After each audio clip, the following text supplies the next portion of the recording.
Yo, what's up, guys? Welcome back to the channel. APW Sports signing in, and this is another Raw recap. I'm not going to make this intro long. It was a jam-packed episode. We have a lot to cover.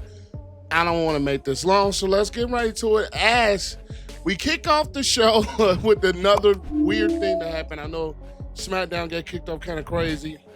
This one got kicked off kind of crazy as AJ Styles meets Dom at the door as the Judgment Day is walking into the building.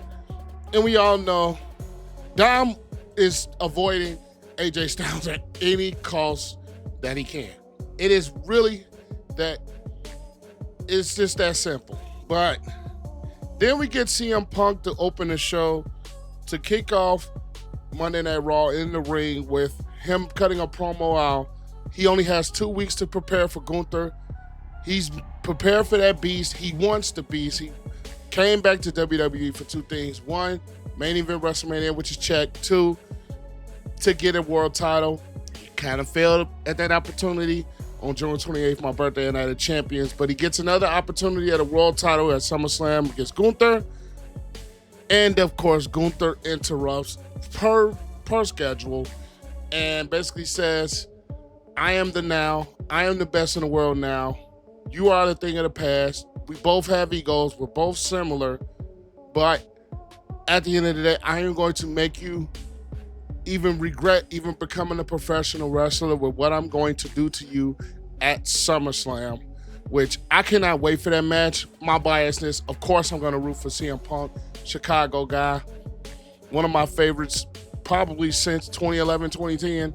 So I'm going to be biased and root for CM Punk in this. But then we get Stephanie Vaquer backstage with Naomi introducing herself to her as in, you're the new, Naomi is basically saying, you're the newbie around here. I am the women's world champion. And basically, see you in Clash of Paris. We know Stephanie Vaquer won the women's battle royal at Evolution to get the championship match at Clash of Paris. So a lot is riding on Naomi's SummerSlam match when we're talking about Naomi versus Io versus Rhea Ripley. I can't wait to see that match because triple threat matches over the 2025 have been some of the better matches that we've had in WWE.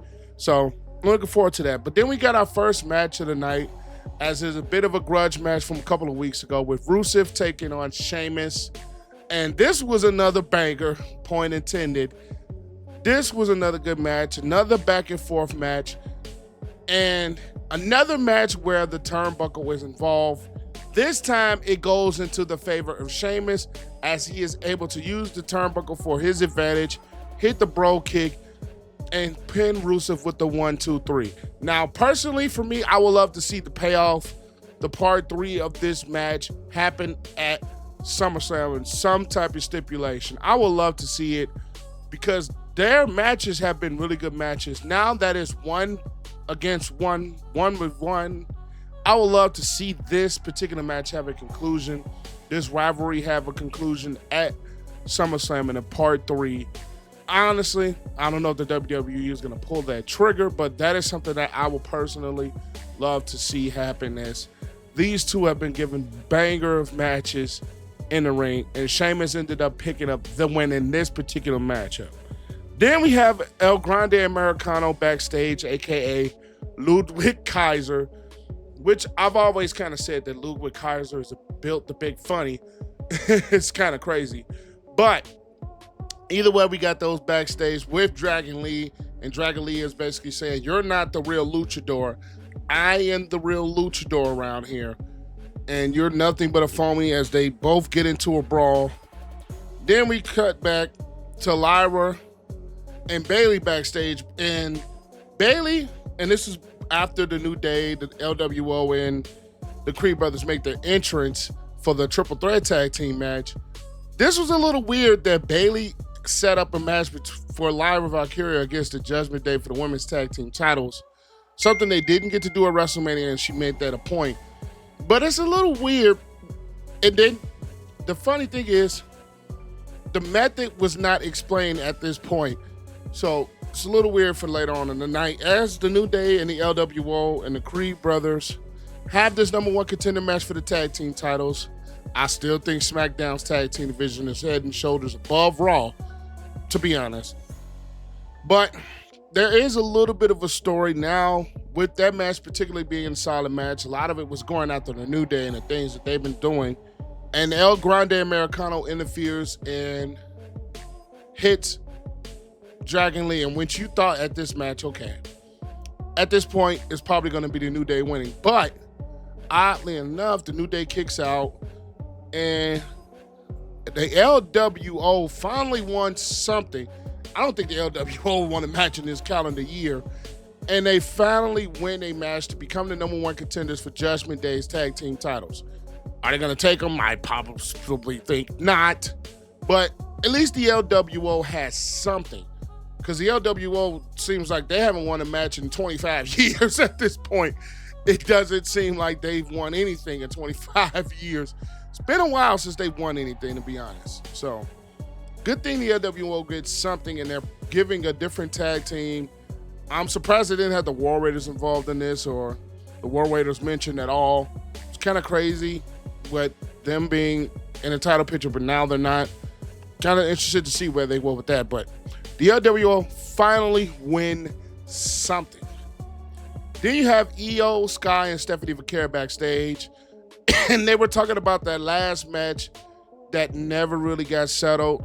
I think this was I think this was the night after WrestleMania, if I remember right, that those two went head to head, and then Julia and then Roxanne ended up interrupting them. So I think they set up a match for later on the night, which if it led up to the first, it would be good, but we'll get into that later. Then we have Trick Williams interview, and he's basically talking about his upcoming interaction with The Undertaker on NXT tomorrow, which I haven't watched NXT in the past couple of weeks, but due to life circumstances and basically life kicking my ass. Not in a bad way, but my schedule became more busier the last 2 weeks, but that's not going to be the case this week, so I'll tune in to NXT. But I'm interested to see that confrontation. I watched the highlights of Slammiversary with Trick Williams retaining his title, so I'm interested to see that. Then we have AJ and Dom backstage yet again, with AJ creeping around. He's just waiting on his match. And honestly, we're all waiting on this match. This is supposed to be a Night of Champions match, but I'm so glad that was not, because that is an anticipated match for me, in my opinion. But then we have the New Day come in, and then Grayson Waller basically saying he's done with Austin Theory. I don't know. They should have did this a while. On TV, if they did anything, because them doing this outside of a TV spot was kind of stupid. If Austin Theory and them were gonna break up, but I think they mentioned the point that Austin Theory was injured somehow, so maybe that's the way they go with it. But I think if there was a breakup, it should have happened on television. Then we have the Becky Lynch and Lyra Valkyria promo for their Women's Intercontinental title match, which I am looking forward to see the end of the trilogy of this rivalry. And basically, Lyra wants this to be no count out, no DQ. It must be a winner in this match. I'm interested to see where the WWE is going to go with this, but I'll talk about that match on my SummerSlam preview. But that should be a very interesting match. It was a very good promo that back and forth is basically with these two women. And then, Lord behold, Becky Lynch is like, shake my hand, and she tries to go for the attack, but Lyra didn't fall for it, and then hits Becky with her own finishing move, the manhandle slam, which leads to the Lyra and Bayley versus the Judgment Day Women's Tag Team match, which you kind of knew was going to be shenanigans from the far, because number one, what is a Judgment Day match without any shenanigans? There's no Judgment Day match that doesn't have shenanigans. I don't care if it's a fatal four-way, triple threat, tag team, singles match. There is no Judgment Day match without shenanigans. Then we get the Dom Mysterio angle, which is still playing into the AJ Styles thing. And Raquel was looking to kick Lyra, but ends up missing and get Dominik Mysterio.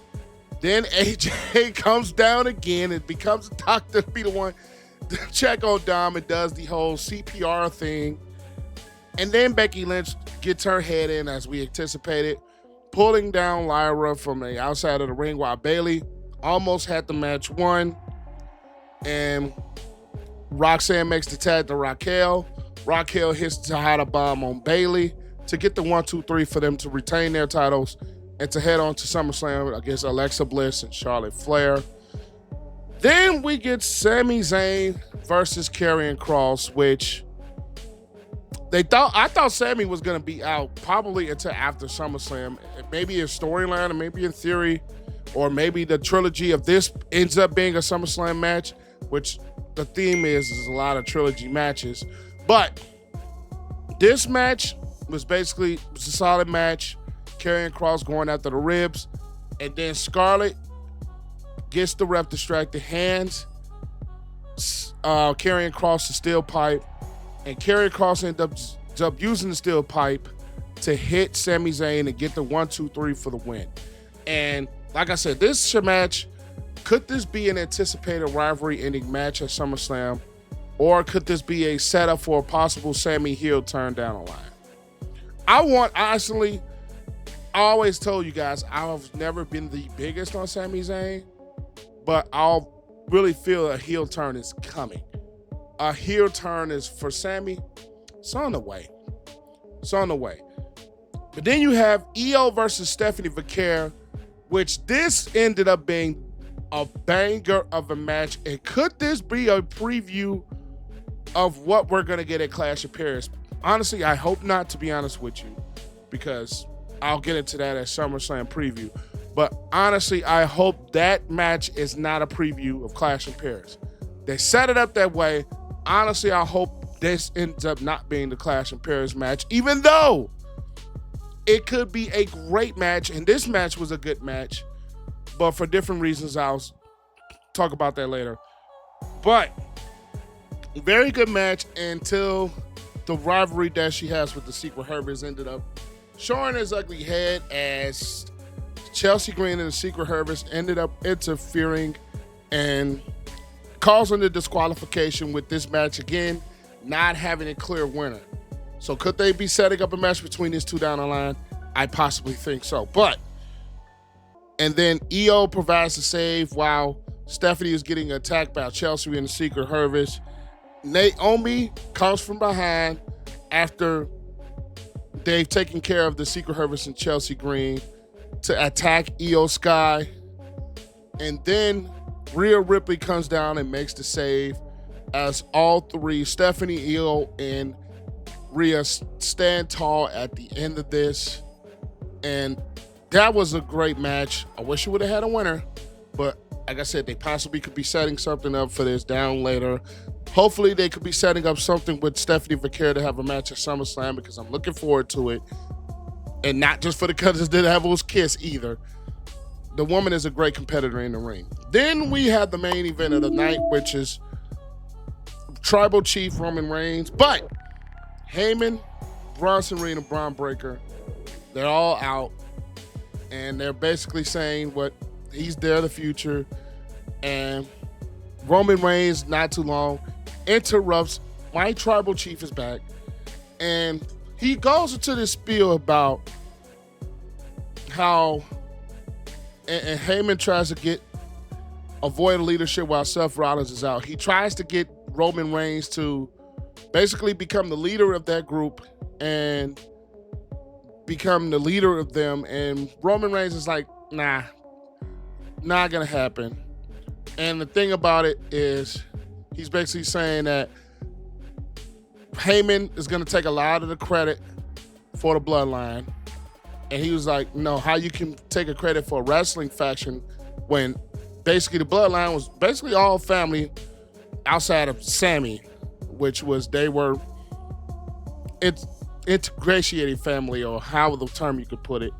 And then he was basically saying that, yes, you were a part of me and my Tribal Chief run. You were a part of this, but in the way I was the one that kept the championship.